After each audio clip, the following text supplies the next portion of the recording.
Start over now. Hi, welcome back to Real Life. My name is John Greaves, and this is Brad Martin, the lead pastor of Soma. Soma is a group of individuals who have decided as a collective to share... It's like Star Trek. That's right. We're going to follow Jesus' life patterns, and in doing that, we tend to get away from, as you can see, the traditional confines of a church building. Like right here, we're at the skate park, but more than that, we endeavor to bring Jesus to you and make him accessible to you. And one of the things that we do is we ask Brad questions that people may have had and wanted to ask a pastor but never had the chance to.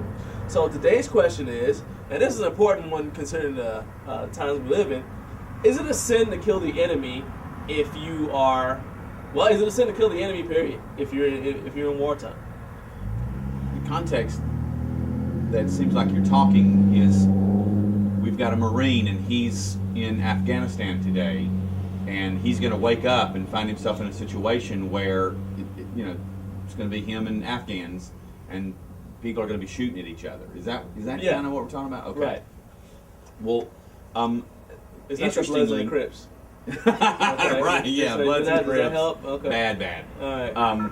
But in the scriptures, there is not a lot of written about countries when they go to war and rules for engagement. There's not much written about that in the scripture. Obviously, people are going to remember as they hear this that, wow, there's a lot of war in the Bible, though, and there definitely is a lot of war in the Bible, and most of that has to do with God telling His people to remove, the Canaanites and the Philistines from the land. That's a different subject. But for the Marine, if you're in the Marines today and you're in Afghanistan and you are... Or if you're in the Army, then the Marines are around to protect you. That's good. All right. Well, whatever branch of the Army you find yourself in, and your superior officers have led you into what you understand to be a just war, then it is appropriate and right for you to defend your brothers there with you, and for you to defend the country that you serve. Now, I think there's some limits to that. I mean, if your government sends you in to participate in genocide, that would be evil and sin, and you should go AWOL. If they ask you to go and murder, that's one thing. If they go and ask you to defend and fight for the country, that, from everything I can read in the scriptures, they did that. God had them do that.